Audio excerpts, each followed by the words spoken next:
from the two men reading newspapers. We had an audience.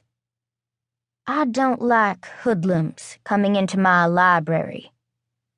"Right, no hoodlums," I said, nodding my head again. The librarian yanked the yearbook from my hand and opened it to a page covered with pictures of guys in football jerseys. Someone had scratched "loser" over each face. "Terrible," I said, hoping my face broadcasted sympathy and competence. "What do you need me to do?" "What do I need you to do?" she asked incredulously. Just as I was about to offer to research security cameras, a guy my age strolled in the door. He wore faded jeans and a gray t-shirt that pulled against the muscles across his chest. "Hey, Mrs. Fisher, you look nice today. You have those books?"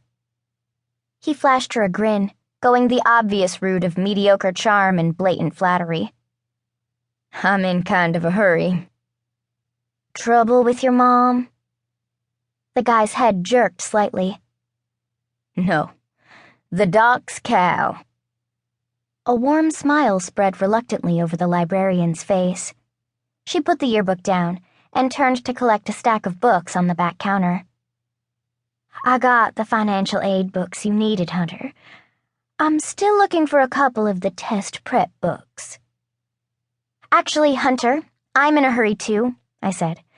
I needed to get back to the car before Mom and Dad returned. I turned back to Mrs. Fisher.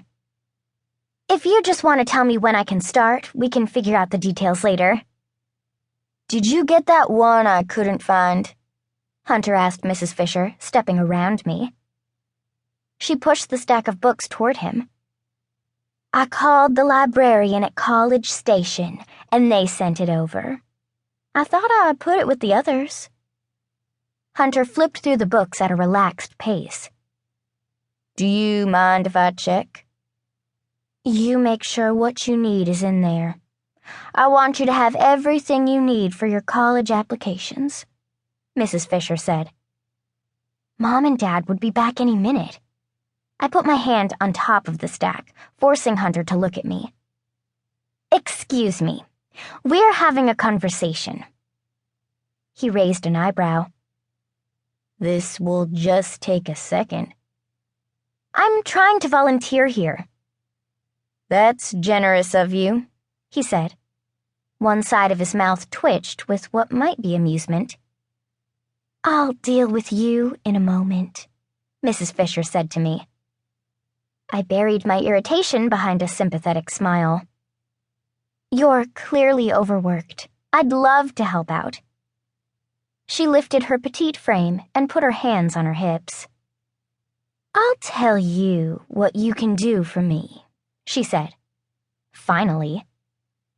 "You can take your skinny butt back to Junction and tell that second-rate quarterback of yours with slow feet and a pea-shooter of an arm that he can't beat the Red Dirt Raiders by sending his girlfriend in here to mess with my books." I took a step back. My mouth dropped open. "You must think I'm an idiot," the woman said, pressing her lips together. "Can I get my books now, or are you still talking?" Hunter asked innocently. My face turned red as I struggled to unclench my jaw. Only the image of reviewing talking points again kept my lips zipped.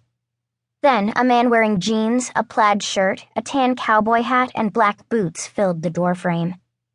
There was something very familiar about him. It wasn't his features. I had never seen his face before.